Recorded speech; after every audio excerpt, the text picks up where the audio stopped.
Le kiosque d'Europe 1 et toutes ses plumes, Marion Calais et les régions, Jean-Philippe Ballas, c'est la presse internationale, Axel de Tarlet, c'est l'écho, et Varrock, c'est la télé. Bonjour à tous. Bonjour Thomas.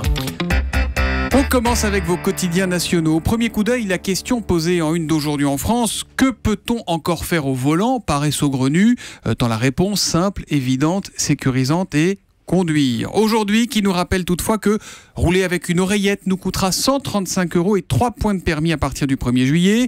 Alors qu'on n'ait pas le droit de rouler en ayant bu ou sans ceinture de sécurité, ça, tout le monde le sait. Ce que l'on sait moins, c'est que l'on peut être aussi verbalisé parce qu'on mange un sandwich, parce qu'on fouille dans sa boîte à gants, parce qu'on écoute de la musique trop fort quand ça nous coupe du bruit de la circulation. Ça dépend en fait pour ces cas-là de l'humeur du gendarme ou du policier. Mais quand même, amende possible de 75 €. Amende aussi, ma chère Julie, pour vous qui seriez tenté de vous maquiller, y compris à l'arrêt quand il y a des bouchons. Ah, même au feu rouge alors ? Absolument. D'accord. Libération, comme La Croix, Les Échos entre autres, revient sur la vraie fausse année blanche qui accompagnera le passage au prélèvement à la source de l'impôt. Ça, c'est pour 2018. Le Figaro s'inquiète de la menace kamikaze en France. 9 Français ont péri dans des attaques suicides en Irak et en Syrie, faisant craindre une importation du phénomène. Ces Français étaient les auteurs de ces attaques. Et l'on apprend au passage que Daesh a même créé un ministère des martyrs qui est notamment chargé de prévenir les familles des kamikazes. Ça se passe souvent par SMS avec un numéro qui a été communiqué avant de passer à l'attaque. Et puis il y a un sujet qui revient beaucoup ce matin. Waterloo, la bataille qui changea l'Europe, comme le titre Le Monde. On y revient avec Franck Ferrand dans un instant. Et à 8h20, c'est Napoléon qui sera l'invité de Jean-Pierre Elkabbach. Carrément. Et je crois bien que c'est la première fois que Jean-Pierre interviewe l'empereur. À la une des régions, Marion Calais, 3 unes ont particulièrement attiré votre attention ce matin, à commencer par La Voix du Nord. Oui, le casse-tête des migrants dans le quotidien de Lille, alors que de nouvelles tensions ont été signalées hier sur le port de Calais et qu'un policier a été blessé. Le Télégramme, de son côté, s'intéresse aux baisses des subventions, non pas dans la culture, dont on a souvent parlé, mais dans le monde du sport. De nombreux clubs sportifs, notamment à haut niveau, sont mis à mal. Certains ont même dû mettre la clé sous la porte, comme le Van Volleyball.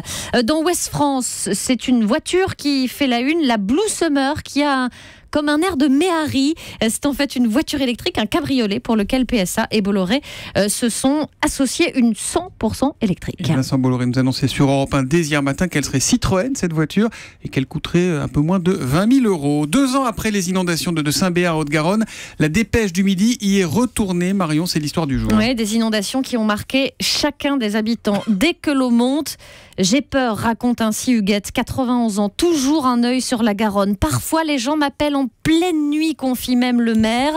Ils sont traumatisés, d'autant que si François Hollande avait promis, en venant sur place très rapidement après les inondations, il avait promis d'aider le village à s'en sortir, eh bien aujourd'hui, les habitants sont loin de voir le bout du tunnel. Le camping, essentiel pour le tourisme, n'a toujours pas rouvert.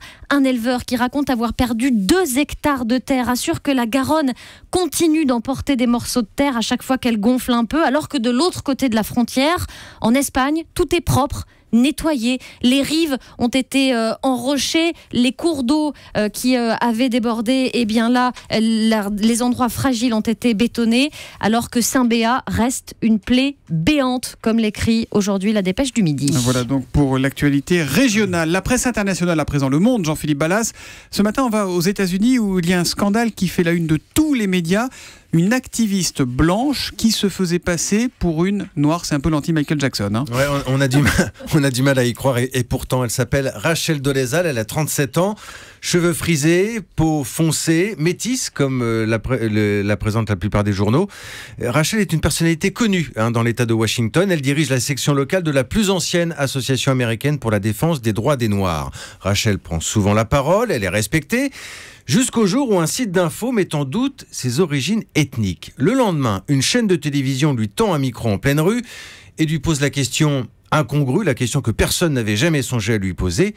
Est-ce que vous êtes noir ? Le visage de Rachel Dolezal se fige, elle bredouille. Je ne comprends pas le sens de votre question, et elle disparaît du champ de la caméra. Alors son visage, on peut le voir en ce moment sur notre site europe1.fr et sur le compte Twitter avec le hashtag un matin. Eh bien, figurez-vous qu'Axel, l'Amérique va se passionner pour l'histoire de cette jeune femme. Au passé trouble, confus, elle raconte une enfance de pauvreté, de violence. Et c'est là qu'intervient le deuxième coup de théâtre. Les parents de Rachel Dolezal apparaissent à la télévision. Et ils sont blancs. Et ils montrent des photos de leur fille, blanche, cheveux lisses, une fille avec laquelle ils sont brouillés, une fille qui ment tout le temps, c'est ce que raconte sa mère, qui semble très triste et sincèrement désolée à l'écran. Le troisième acte, les explications. Rachel Dolezal est interviewée sur la chaîne NBC. Elle dit qu'elle s'est toujours sentie noire au fond d'elle, que c'est une situation difficile à vivre. Elle n'est pas franchement convaincante et on a un peu du mal à suivre. Alors aujourd'hui, la jeune femme a dû démissionner de tous ses mandats. Absolument. Alors les défenseurs de la cause noire, eux, se sentent trahis, ridiculisés. La question noire, question toujours très sensible aux États-Unis. Alors ils disent qu'une personne blanche dirige une de nos associations, ça ne pose aucun souci. Mais si cette personne blanche se fait passer pour noire, là... c'est un vrai problème. Question raciale d'actualité ce matin, puisque à Charleston, on en reviendra tout à l'heure. Sur sa peau noire, elle disait qu'elle ne craignait pas le soleil. Voilà. Donc je disais, à Charleston, il y a une fusillade cette nuit dans une église noire avec un auteur qui, semble-t-il, est un jeune homme blanc. On y reviendra tout à l'heure dans les journaux de cette matinale. À la une de l'Écho, Axel de Tarlet, voilà que la Chine s'achète des boutiques en France. C'est la une du Figaro. Exactement. Les Chinois, vous savez, ont racheté l'aéroport de Toulouse, le Club Med, PSA, et maintenant ils rachètent nos centres commerciaux. Donc en l'occurrence, une dizaine de centres commerciaux qui appartenaient à un fonds immobilier. Alors il s'agit, peut-être les connaissez-vous, du Marc Avenue, c'est à Troyes. Il s'agit de la Vache Noire, 80 boutiques à Arcueil en banlieue parisienne, de Mayol à Toulon, 90 points de vente. Il y a aussi 2 malls qui ont été rachetés en Belgique, 2 centres commerciaux pardon. Et c'est quoi l'intérêt de racheter tous ces centres? C'est un placement financier comme les autres. Vous savez, pour les Chinois, ils ne s'immisceront pas dans la gestion. Ces malls resteront gérés à la française. Non, les Chinois ont d'énormes réserves de change à force de vendre du Made in China partout dans le monde. Donc c'est le fonds CIC en l'occurrence. Alors CIC, rien à voir avec la banque, ça veut dire China Investment Corporation. Donc c'est un fonds d'État qui dispose de 500 milliards d'euros à placer. Donc ils ont racheté ces 10 centres commerciaux. Ça coûte 1 milliard. C'est un placement comme un autre. Vous dites ça comme si c'était une bonne ça coûte 1 milliard. Parce que pour les Chinois, quand on a 3000 milliards de réserves de change, on met 1 milliard dans l'immobilier en France. Une paille. C'est pas grand chose. Et ils ont racheté, c'est intéressant parce qu'ils ont racheté ces 10 centres commerciaux à un fonds américain. Et ça montre bien le basculement du monde. Vous voyez, autrefois la finance, on travaillait pour les fonds de pension américains, des fonds privés. Et bien maintenant, de plus en plus, on va travailler pour les fonds publics chinois. Voilà, ça montre le basculement de la puissance financière dans le monde. Et c'est donc à lire dans le Figaro. Il est comme ça, Axel, la machine au café. Quand il offre un café à 50 centimes, tiens, je t'en offre un deuxième. C'est très généreux. À son échelle, quoi. À la télé ce soir, sur D8 à 20h55, l'œuf ou la poule, Eva Rock. Peut-être que vous avez déjà regardé ce divertissement qui est présenté par Cyril Hanouna. Eh bien, ce soir, il va laisser sa place à Camille Combal. Alors, le garçon, il est un petit peu stressé de prendre la place du patron, mais il a quand même la bonne humeur est là. Pour vous donner un peu l'ambiance, c'est les enfants de la télé, vous voyez, l'ambiance Arthur, avec autour de la table des personnalités, des animateurs, des comédiens qui viennent répondre à des questions de culture générale, qui sont illustrées par des extraits de films notamment, et on va voir évidemment si vous auriez pu être de bons candidats. Ça faisait longtemps, non?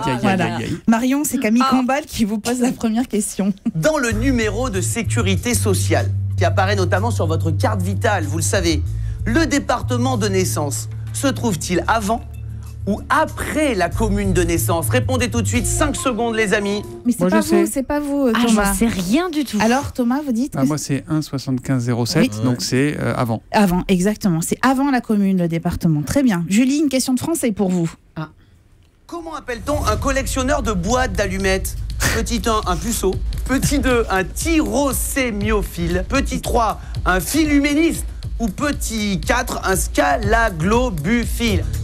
Aucune idée. Ah oui, Thomas. Moi j'ai vu le dîner de con, donc c'est un philuméliste. Exactement. Vous êtes hyper fort. Et alors d'ailleurs c'est illustré par le dîner de con. Voilà, c'est illustré par le dîner de con. Jean-Philippe, c'est hyper facile. Que recherche le plus un homme chez une femme? Qu'elle soit jolie, qu'elle ne soit pas matérialiste, qu'elle soit intelligente ou juste qu'elle dise oui, finalement. Alors Jean-Philippe, je sais pas. La 4, allez, la 4. Mais donc, alors la réponse c'est qu'elle ne soit pas matérialiste, la réponse la plus hypocrite de tous les sondages. Axel, c'est moi qui vous la pose la question. Parmi ces 4 personnalités, une seule a été animateur de colonies de vacances. Est-ce que c'est Christian Clavier, Grand Corps Malade, Cadmerade ou Michael Jackson? Aucune idée. Allez, au hasard. Pas Michael Jackson. Non. Il aurait eu des problèmes. Non, c'était Grand Corps Malade. Ah bon. Et Thomas, vous connaissez forcément ce film. Grise. Exactement. Mais est-ce que vous connaissez le titre québécois?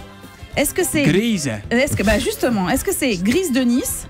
Est-ce que c'est Ça twist au lycée, Brillantine ou Déhanché? Ah, Brillantine. Brillantine. Eh oui, vous êtes trop fort. Moi j'ai dit au pif, mais c'est ce qui sonne le mieux. Vous le savez exactement. vraiment, Jean-Philippe, ou pas? Bah, non, mais c'est typique du Québec. Exactement. On traduit littéralement. J'ai envie de vous faire un gros bec. Oh, bien. Moi j'ai une question pour vous. Ah non. Qui de l'œuf ou la poule est arrivé le premier? Ah, et Maroc alors, c'est ça la vraie question. Julie, l'œuf ou la poule? Allez, l'œuf. L'œuf. Ce soir à 20h55 sur D8 avec Camille Combal, qu'on salue, qui est en train de faire une autre matinale en ce moment à la radio. Et oui, hein. juste à C'est un côté, cousin dans les locaux d'Europe d'à 1. côté. Exactement. Voilà. N'allez pas l'écouter quand même, il est sympa, vous regardez ce soir. Rideau sur le kiosque.